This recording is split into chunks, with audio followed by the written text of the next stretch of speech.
The crime scene itself presented jarring contradictions between apparent chaos and meticulous, almost theatrical staging, requiring those reviewing the evidence to constantly reconcile conflicting motives. The ransom note, for example, which stretched over 2.5 pages, seemed unnecessarily long for a genuine kidnapping attempt. In John Ramsey's 1998 interview with Mike Cain, he expressed suspicion of the note's purpose, remarking that if someone wanted to frame the family, they wouldn't have left a note at all. Viewing its presence as evidence, the Ramseys didn't write it. This deliberate overproduction with its dramatic language suggested an intent beyond mere ransom, perhaps a psychological game of teasing, as John Ramsey suggested in the 1998 interview. The staging of contradiction and order. Further complicating the scene was the condition of the victim's body when discovered. In John Ramsey's 1998 interview with Mike Cain, he recalls finding JonBenet covered by a blanket that was neatly folded and brought up around her as if you would wrap a papoose.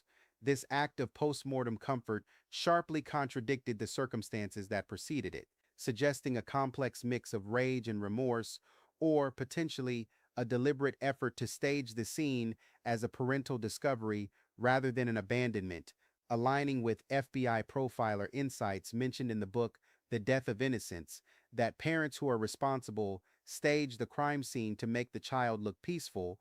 Perhaps the most enduring physical anomaly, suggesting a breakdown in the chronological narrative of the night, was the presence of undigested fruit in the victim's system. In John Ramsey's 1998 interview with Lou Smith, he notes the perplexity surrounding the pineapple found in her system. He was adamant that she was sound asleep when he carried her upstairs, stating flatly, "I know for a fact that I didn't serve her pineapple. I know for a fact that Patsy didn't because she said she didn't." In Patsy Ramsey's 1998 interview with Tom Haney, she agrees the presence of the bowl of fruit and tea bag on the kitchen table looked weird, and that she very seriously doubts JonBenet fixed it herself, implying that someone had to serve that to her. John Ramsey suggests the only plausible scenario is that it was served by someone she knew and trusted, such as the Santa Claus who was discussed. The pineapple, therefore, acts as a clock, challenging the initial timeline and forcing investigators to look at the moments just before she was put to bed, rather than only the night's events. The house was thus left with a narrative composed of paradoxes, circumstances followed by a domestic gesture, a lengthy note left by a potential framer, and a bowl of fruit that demands a reconstruction of the family's final evening. These contradictions do not merely confuse, they serve as a roadmap to the deep uncertainty that must be reconciled to understand the psychological reality of the crime. Theme 1: the manipulation of chaos and the illusion of planning. So here's what we need to confront head on. There was manipulation of the chaos. When you look at the totality of the crime scene, what you see is not a plan executed efficiently, but rather a situation that appears to have devolved, that appears to have gone terribly wrong in ways the person responsible couldn't fully control. Logically, if we accept the intruder theory as presented, someone who studied this family, who knew their routines, who planned meticulously, then the execution should reflect that planning. It should be clean, purposeful, directed toward a specific outcome. But that's not what we see. What we see is something that looks improvisational, reactive, almost panicked in its contradictions. The ransom note is too long, too elaborate, too psychologically revealing. The scene in the wine cellar shows both care and carelessness, both staging and spontaneity. The entire situation reads as someone making decisions in real time, responding to circumstances, rather than following a predetermined script. Philosophically, this raises questions about the nature of intention and control. When something terrible happens, we want to believe there was a plan, a logic, a comprehensible motive, because that makes it possible to understand, to categorize, to file away in our mental framework of how the world works. But sometimes chaos is just chaos. Decisions are just desperate attempts to manage an unmanageable situation. And what looks like planning is actually just someone trying frantically to create the appearance of planning after everything has already fallen apart. The philosophical challenge here is accepting that human behavior under extreme stress doesn't follow neat patterns. It's messy, contradictory, often nonsensical when examined in hindsight. And if we're looking at a situation where someone in that house was responsible, where something happened that wasn't intended or couldn't be taken back, then what we're seeing isn't a crime that was planned, it's a crime that was covered. And the cover up itself reveals the panic and desperation of someone trying to construct order out of chaos. Psychologically, the evidence of manipulation suggests someone operating in a state of acute crisis, making decisions driven by terror rather than calculation.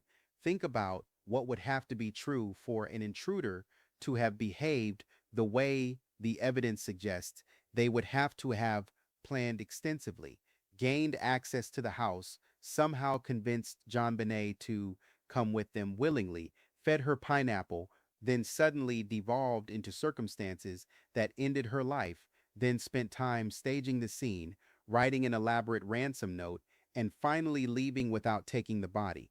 Each step makes some sense in isolation, but the sequence as a whole is psychologically incoherent. It doesn't match any known pattern of criminal behavior.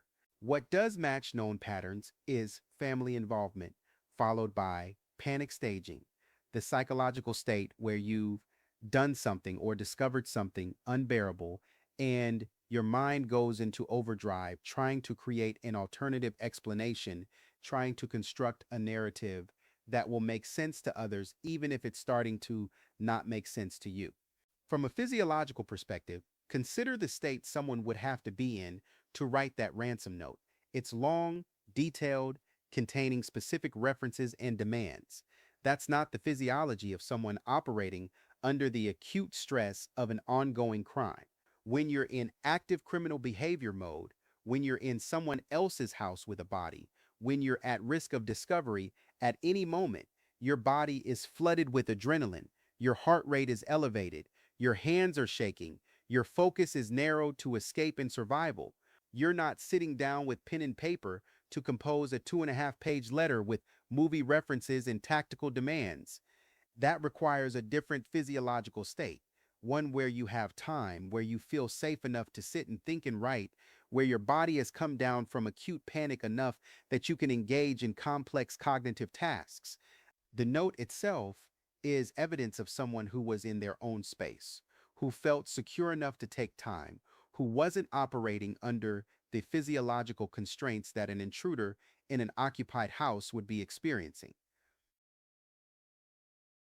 Forensically, the manipulation of the scene tells us that the person responsible understood they needed to create an alternative narrative. This is textbook staging behavior. When someone responsible for an event tries to make it look like something else, a kidnapping instead of what really happened, they often overdo it. They include too much detail.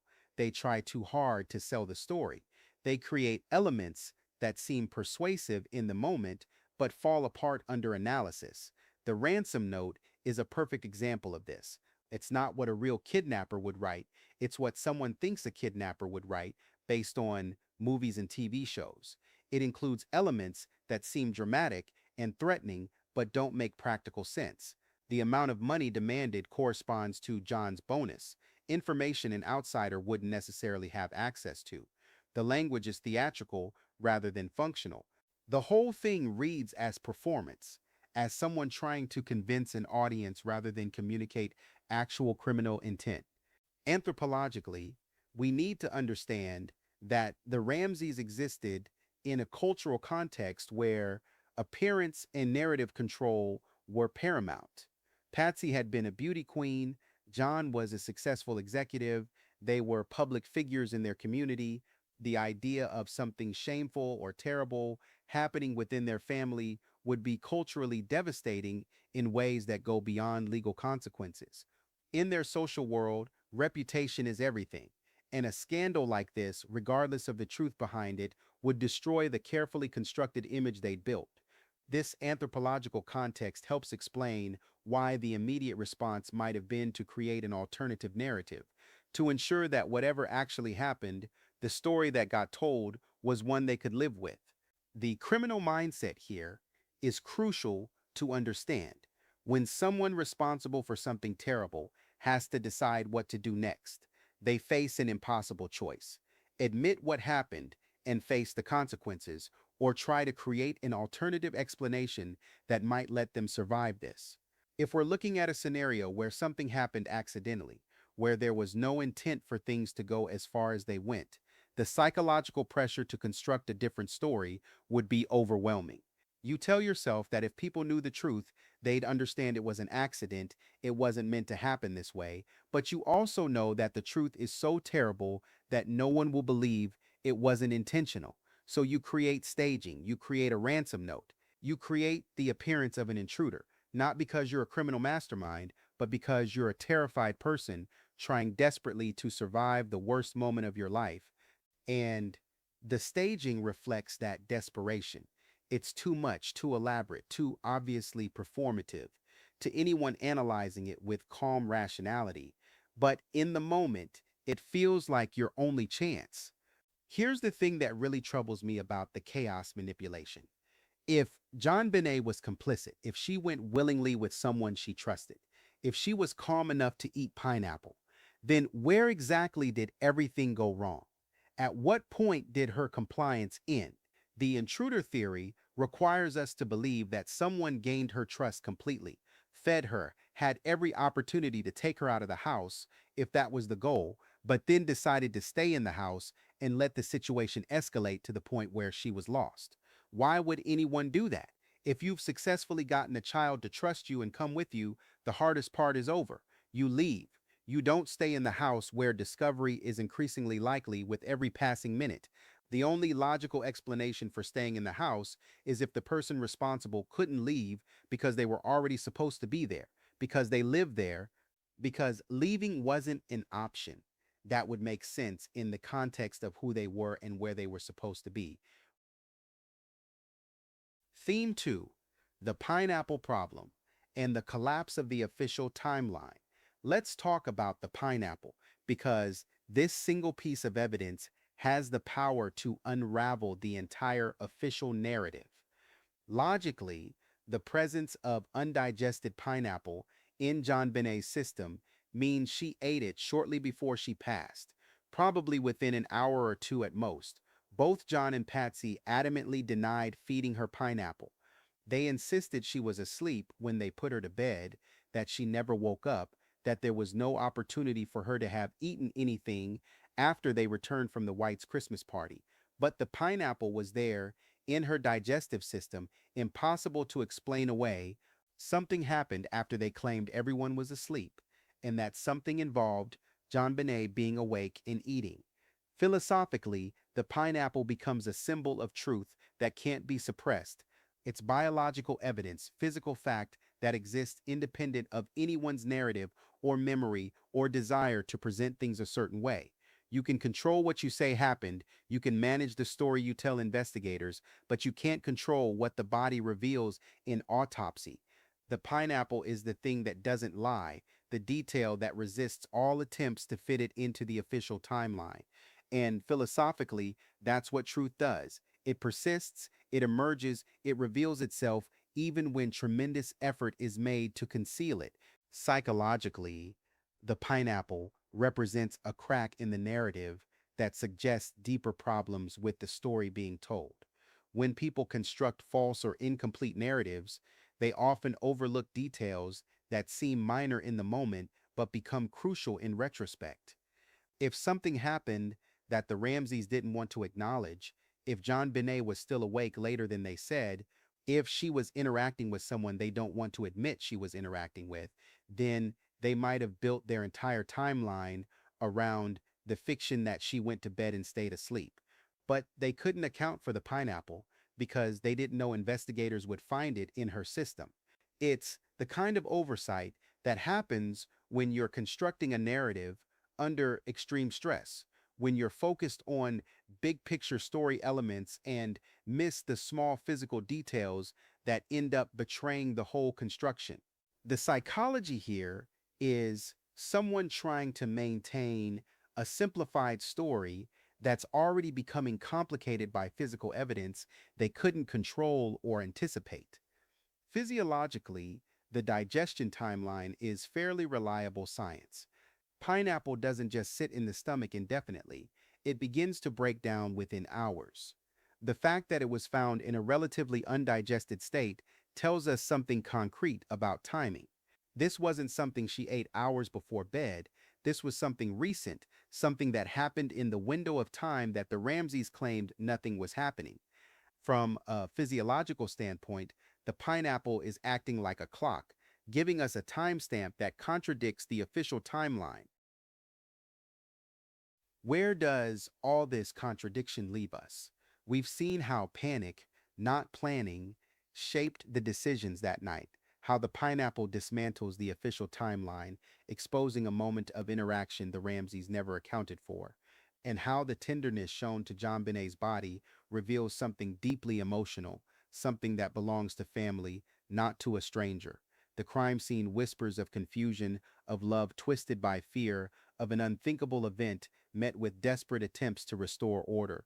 Every piece of evidence resists the clean edges of an intruder theory. It speaks of something intimate, raw, and human. Everything points back to that house, to those few silent hours after the party when truth and denial began their slow collision. But that's where we pause, because what comes next isn't about evidence, it's about people, about how guilt takes shape, how fear is managed, and how consciousness fractures under the weight of what can't be undone.